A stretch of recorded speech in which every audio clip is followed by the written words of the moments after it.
Learning how to attract someone often feels like drowning in a sea of conflicting advice. You try one tactic, read a completely different theory, and end up more paralyzed than when you started. You have all these scattered pieces of information, but no clear map of where to actually begin. If you've been looking for a way to organize this chaos, subscribe to the channel. We are breaking down the mechanics of attraction today.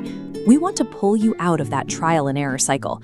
The goal is to reach a state where interactions follow an orderly sequence, allowing romantic connection to feel more predictable. Dave Riker views attraction as a highly organized, structured system. Like any system, its components can be identified, analyzed, and reverse engineered.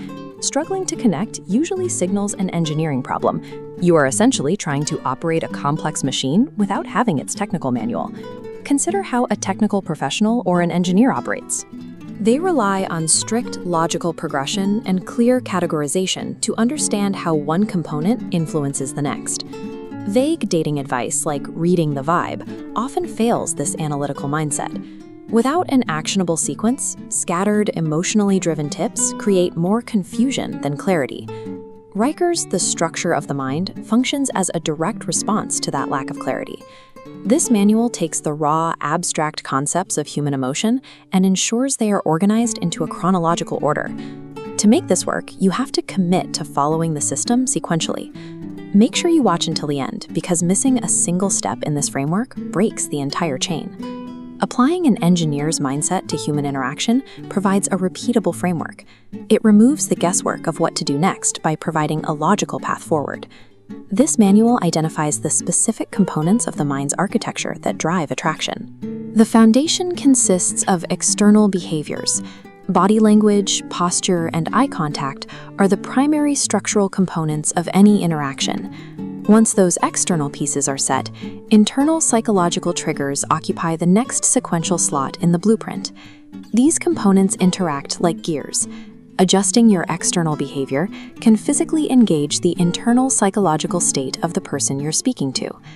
When you deploy these tools in a real-world scenario, and affect relationship between your actions and the response you receive. Mastering these pieces requires understanding their precise sequence rather than just memorizing their individual functions. If you know someone who values logic over luck, share this blueprint concept with them. By identifying how these psychological pieces connect, you shift your perspective on social failure. Instead of reacting to an emotional rejection, you gain the ability to analyze the interaction and find exactly where the sequence broke down. It's common to worry that using a technical manual will make romantic interactions feel robotic or calculated. This graph shows intuitive mastery. Mental effort spikes during learning, then plummets to zero as you hardwire a subconscious habit. Crossing this threshold, the tools aren't external techniques to consciously remember. The structure integrates into your baseline behavior, becoming your identity. The heavy analytical learning phase gives way to effortless execution. The mechanics recede from conscious thought, leaving a capacity for natural, flowing chemistry. We're going deeper into these mechanics in part 2 of The Structure of the Mind, so tell us in the comments which part of the mind's architecture you want us to tackle next.